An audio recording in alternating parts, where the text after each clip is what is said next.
उस समय कितना डिप्रेशन में थे, क्रिकेट में नहीं चल रहे थे, टेस्ट क्रिकेट में फ्लॉप हो रहे थे, ओडीआई में फ्लॉप हो रहे थे, T20 में फ्लॉप हो रहे थे और लोग कह रहे थे कि अब इनको संन्यास ले लेना चाहिए। कोहली बाबा के आशीर्वाद से विराट कोहली का वो सपना पूरा हो गया है। सीबी का जो फ़ैन है उसका मजाक उड़ाया जाता था, जो विराट कोहली है विराट कोहली का मजाक उड़ाया जाता है कि जिस टीम में विराट कोहली जैसा लीजेंड है वो आरसीबी को चैम्पियन नहीं बना पाया। बोले भैया अब तो आरसीबी भगवान भरोसे है, और भगवान भरोसे जब उन्होंने कहा तो देखिए ट्रॉफी आ गई नीम कोहली बाबा के आशीर्वाद से। भूख, हंगरनेस, जब आपको किसी चीज़ को पाने की भूख हो ना तो आप कहीं से भी वो चीज़ हासिल कर लेते हैं। कि कोई कैच पकड़ रहा है, कोई फील्डिंग कर रहा है, कोई बॉल पकड़ रहा है, तो उसका दिख रहा था रिएक्शन, जो एक्शन उसके फेस पे दिख रहे थे कि वो चाह रहा है कि नहीं नहीं नहीं ये ट्रॉफी चाहिए, इस नॉकआउट मौका, ये फाइनल में आई, ये ट्रॉफी मेरी है। वो उस समय दिख रहा था ग्राउंड में जब ये लग रहा था कि पंजाब ये मैच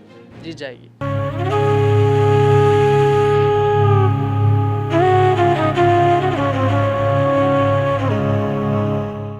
नमस्कार, धरोहर टॉक्स पे आप सभी का बहुत बहुत स्वागत है। आज हम उस विषय पे बात करेंगे कि लोग उस पर बहुत चर्चा कर रहे हैं लेकिन बहुत कम लोग उस पर ध्यान दे रहे हैं।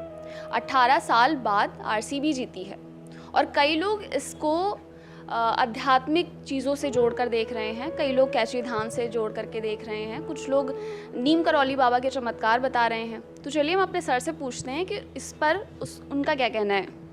एक बार सबसे एकदम मन से बोल दीजिए जय श्री राम, जय नीम करौली बाबा की। जी, आपका सवाल क्या था?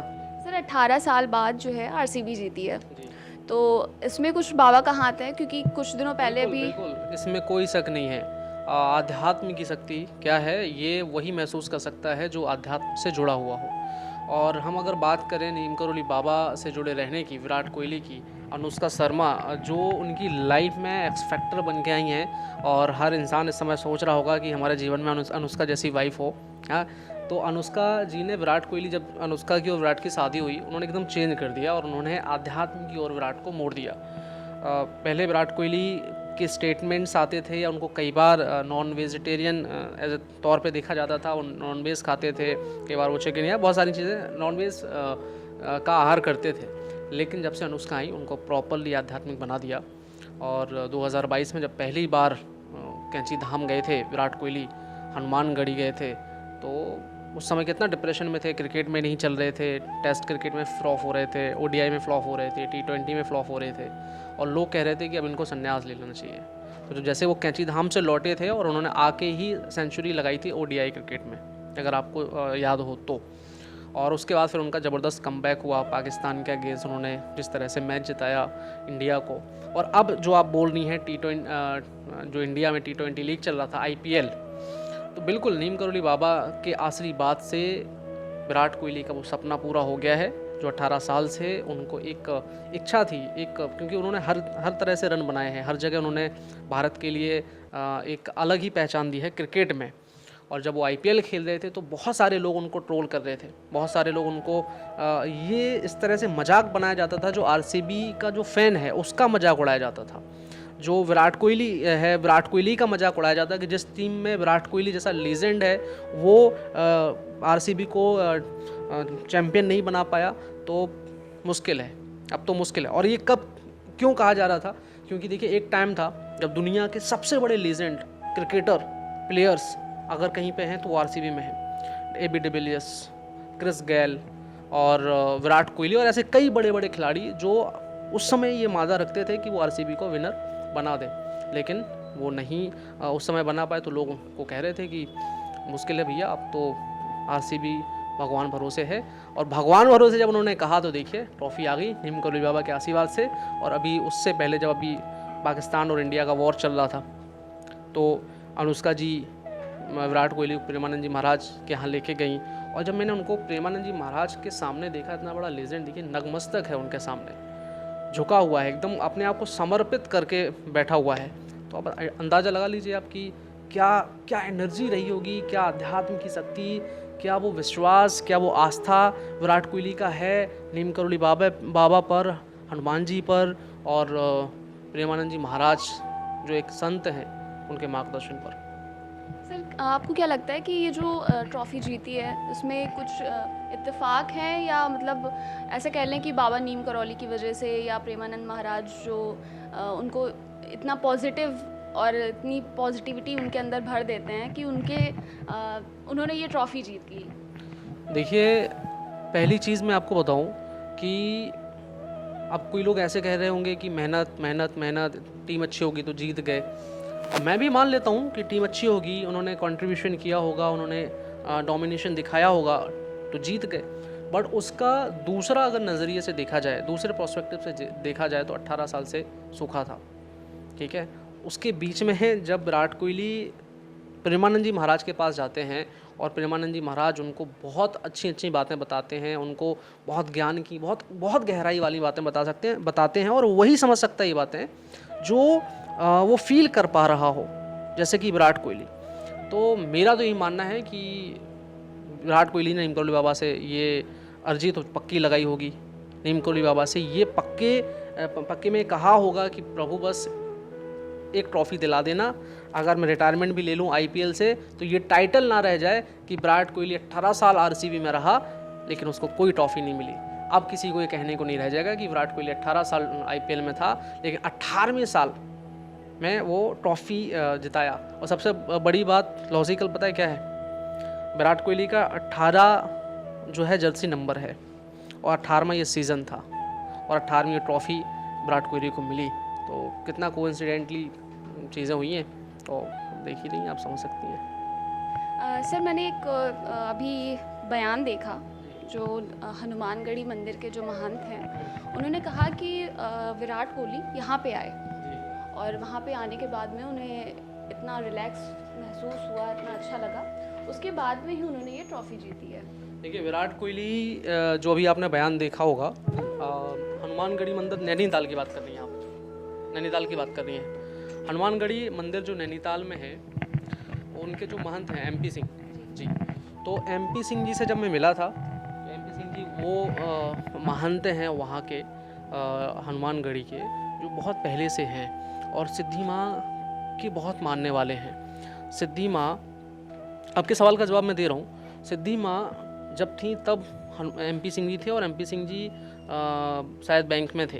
अब आपका जो सवाल है उसका मैं जवाब दे रहा हूँ कि यहाँ पे आए, जैसे मैंने अभी पहले वीडियो में आपको बताया था, ऑडियंस चाहे तो देख लीजिए।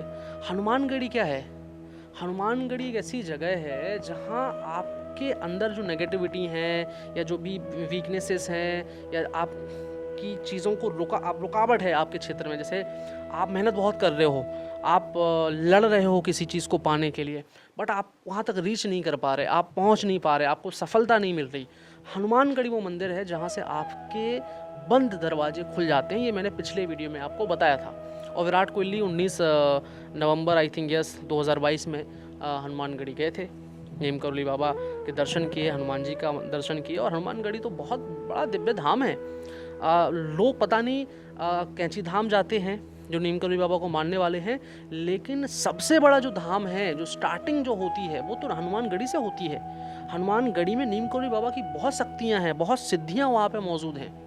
तो आप समझ रहे हैं कि वो एक अलग ही स्थान है। और डेफिनेटली देखिए, भगवान परीक्षा लेते हैं, नीम करौली बाबा परीक्षा लेते हैं। विराट कोहली ऐसा तो है नहीं कि कोई भी पहले बार मंदिर जाएगा और उसके काम हो जाएंगे। कंसिस्टेंटली आपको मेहनत करनी होगी, आपको भरोसा दिखाना होगा। और जब से नीम करौली बाबा के दर्शन उन्होंने किए हैं विराट कोहली ने, आप देखिए उनकी ज़िंदगी में 360 डिग्री चेंजेस आए हैं। नहीं आए हैं क्या बताइए? पहले वो अध्यात्म से नहीं जुड़े हुए थे, कभी भी मंदिर नहीं, आपने उनको देखा होगा, कभी भी उनको देखा होगा एक चिल गाय टाइप कि मौज मस्ती में रह रहे हैं, किसी चीज़ की कोई परवाह नहीं, नॉन वेजिटेरियन है और मतलब एक जो स्टार की लाइफ होती है वैसे जी रहे हैं। लेकिन जब वो 2022 में कैंची धाम जाते हैं, काकड़ी घाट भी जाते हैं, मैं जैसे देखिए बता रहा था आपको, 4 धाम जाना है आपको, सफलता निश्चित मिल जाएगी आपको। विराट कोहली गए, काकड़ी घाट भी गए, नीम कैंची धाम भी गए, हनुमानगढ़ी गए, भूमियाधार गए, चारों धाम के दर्शन कराए वहाँ पे उनको। तो वो चीज़ तो देखो सफल होनी थी। और जो भी भक्त हैं, जो नीम करौली बाबा के भक्त हैं, हनुमान जी के भक्त हैं, अगर आप कैंची धाम जा रहे हैं तो आपके दर्शन अधूरे हैं, ये आप समझ के चलिए, मान के चलिए। कैंची धाम अकेले दर्शन करने के बाद भी आपके पूरे दर्शन नहीं होंगे जब तक आप चारों धाम के दर्शन नहीं करेंगे। बहुत कम लोग जानते हैं, जब मैं वहाँ पे कैंची धाम गया और नैनीताल गया अभी रिसर्च मैं कर रहा हूँ और भी कई लोगों से मिलूँगा, इंटरव्यूज़ आएंगे कई लोगों के जो उस समय के पुजारी रहे, उस अभी जो भी लोग हैं जो बाबा के टाइम के लोग हैं उनसे भी मैं मिलूँगा, उनके भी पॉडकास्ट करूँगा, उनसे भी जानने की कोशिश करूँगा गहराई से। लेकिन जहाँ तक मैं समझा हूँ, जो मैंने लास्ट वीडियो में आपको बताया था वो यही था कि कैंची धाम के साथ साथ चारों धाम के दर्शन करने हैं आपको। लाइफ बदलेगी, आपकी जो भी इच्छा होगी वो पूरी होगी।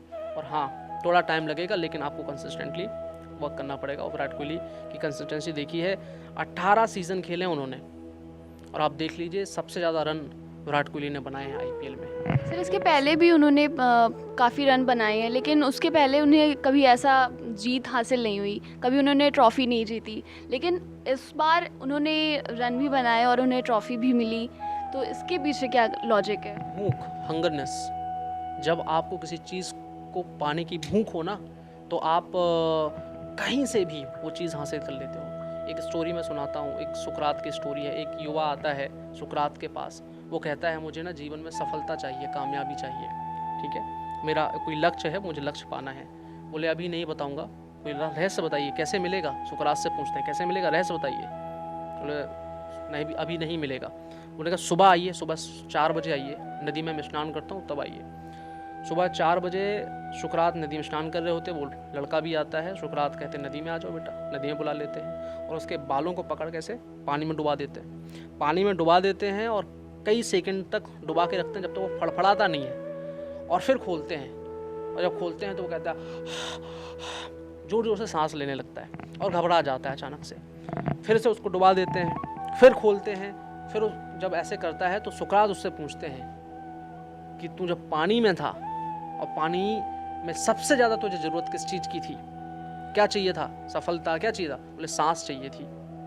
मतलब अगर तेरे को कुछ पाना होता, कितनी ताकत लगाता तुम। मतलब जब आपकी ज़िंदगी में एक लक्ष्य बन जाए उस चीज़ को हासिल करने, आप पूरा टूर्नामेंट देख लीजिए, विराट कोहली 18 सीज़न देख लीजिए आप, उसका एग्रेशन, उसकी हंगरनेस, हर केवल आईपीएल नहीं, आप भारत का कोई भी क्रिकेट देख ले, उसको इसलिए लेजेंड बनाते हैं। विराट कोहली को लेजेंड उसका एटीट्यूड बनाता है, उसकी भूख बनाती है, उसका रन बनाने की हंगरनेस बनाती है।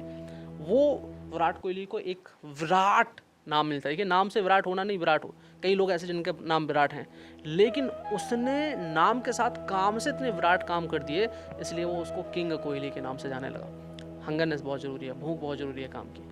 अगर आपके अंदर भूख होगी, देखिए ऐसा नहीं है, पंजाब कितना अच्छा खेल रही थी, मुंबई को हरा के आई है। मुंबई जैसी जो नॉकआउट टीम में कभी हारी नहीं है, उसको हरा के आती है।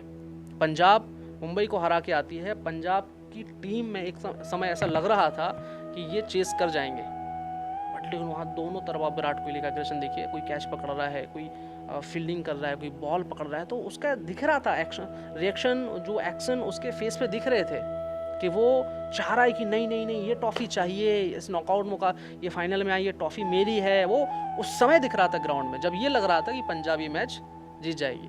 तो भूख बहुत होना ज़रूरी है, और ये भूख आपको तभी आती है जब आपके दिमाग में लक्ष्य क्लियर हो, क्लियरिटी होगी आपको पाना क्या है, और कंसिस्टेंट हो।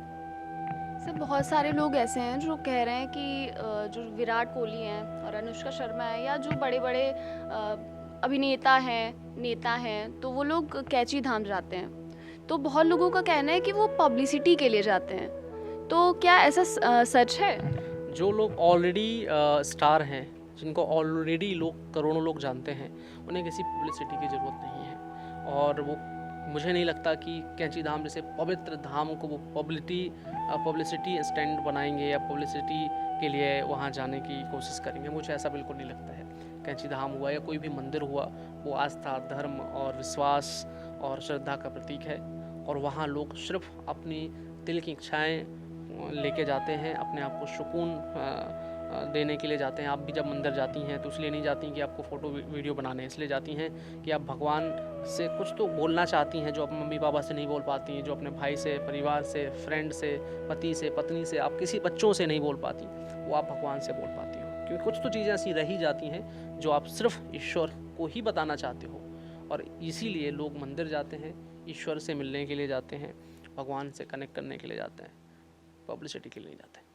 सर मैंने देखा है कि बहुत बड़े-बड़े जो चाहे वो बॉलीवुड के स्टार्स हों या नेता हों या टॉलीवुड के या कोई भी फाउंडर, एप्पल के जो फाउंडर हैं वो सब भी, तो मैंने देखा है कि वहाँ पे बहुत बड़ी-बड़ी हस्तियाँ हैं जो वहाँ पे नतमस्तक हो जाती हैं, कैचे धाम जाती हैं और अपने वो एक नॉर्मल इंसान बन जाती हैं। मैंने आपको भी देखा है, आप भी जाते हैं तो आप सारा एकदम नॉर्मल पर्सन बन जाते हैं और आपने पहले भी बताया है कि आप वहाँ पे जाते हैं तो बहुत ही सुकून महसूस करते हैं। बिल्कुल। तो ऐसा क्या है वहाँ पे कि वहाँ से आने के बाद में इंसान इतना चेंज हो जाता है? देखिए आम लाइफ में लोग अपने आप को क्या समझते हैं कि उनके पास बहुत सारा पैसा है, गाड़ी है, या वो कोई पॉलिटिशियन है, किसी पद पे हैं, तो अपने आप को थोड़ा समझते हैं कि मैं जो हूँ वो।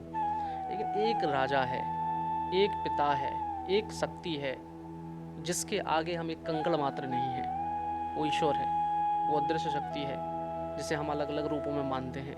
कोई किसी को रूप में मानता है, कोई किसी नीम करोली बाबा के रूप में देखता है, कोई हनुमान जी के रूप में देखता है, कोई राम जी के, कोई कृष्ण जी के, कोई ईश्वर अल्लाह, कोई जीसस, इसके रूप में देखता है। ठीक है, तो उसके सामने आपको फ़कीर, आप क्या फ़कीर, क्या राजा, क्या उसके सामने दिखावा करना, आप उसके सामने तो, क्योंकि जो आप कपड़े पहन लिए हो, समझ लीजिए, ठीक है, अब कपड़े पहनने से, आप चश्मा लगाने से, अच्छे परफ्यूम लगाने से, साफ़ सुथरे बाल करके जाने से, आप बाबा के सामने, मंदिर के सामने जा रहे हो, क्या कपड़े आपके अंदर की चीज़ों को ढक पाएंगे उनके सामने? उन्हें तो सब पता है, वो तो सब जानते हैं ना, वो आपकी एक एक चीज़ से वाकिफ़ है, आपका मन कितना पवित्र है वो उनको इम्पोर्टेंट है। कपड़े कितने अच्छे पहन के आए हैं, शॉल कितना अच्छा ओढ़ के आए हैं, डजेंट मैटर, उनके लिए नहीं मतलब इस चीज़ का। आप उनके लिए नहीं मतलब कि खुशबू कैसी लगाए हैं आप, उनको नहीं मतलब कि आप रहते कैसे घर में हैं, उनको ये मतलब है कि तूने अपनी ज़िंदगी में कितने लोगों के साथ अच्छा किया है, तूने अपनी ज़िंदगी में कितने लोगों के साथ बुरा किया है। चल, जो तूने किया, जब किया वो जब किया, लेकिन अब तेरा मन कैसा है और अब तू किस राह पे चल रहा है, इस चीज़ से मैटर है। और एक चीज़ मैं बता देता हूँ हमारी सारी ऑडियंस के लिए, कर्मा सबसे इम्पॉर्टेंट है। जाने अनजाने में लोगों से गलतियाँ कई बार हो जाती हैं, लाइफ में उतार चढ़ाव भी आते हैं, लेकिन जब आपको रियलाइज़ हो जाए कि कर्मा पास्ट के अच्छे नहीं थे और आपको रियलाइज़ हो गया है कि अच्छे नहीं थे, अब अच्छे करना है, तब भी आप सही रास्ते पर चल पड़े हो और भगवान आपको स्वीकार कर लेंगे। लेकिन आप जान के भी गलत रास्ते पर चल रहे हो तो न भगवान स्वीकार करेंगे ना कोई, क्योंकि कर्मा का एक जो फल है वो एक टाइम बाद आपको मिलना है। This is my personal experience. Sir और कुछ भी हमारी ऑडियंस के साथ जो आप शेयर करना चाहते हो, या आरसीबी की जीत के बारे में आप क्या कहना चाहते हैं, मतलब कुछ आपका क्या लॉजिक है इसमें? आरसीबी के सभी फैंस के लिए बहुत बहुत बधाई, बहुत बहुत कॉन्ग्रेचुलेशंस। 8 साल की भूख फाइनली पूरी हुई, सॉरी क्षमा चाहता हूँ, 18 साल की भूख फाइनली पूरी हुई। 18 साल बाद चैंपियन बनती है आरसीबी, और विराट कोहली भाई के लिए और अनुष्का भाभी के लिए बहुत बहुत बधाई, और आरसीबी के सारे प्लेयर्स के लिए बहुत बहुत बधाई, और सारे लोगों के लिए, और नीम करोली बाबा के भक्तों के लिए हमारी तरफ से जय जय श्री राम, जय नीम करोली बाबा। मिलेंगे फिर एक अगले वीडियो में एक अलग चर्चा के साथ, और जल्दी ही हम लोग निकलने वाले हैं।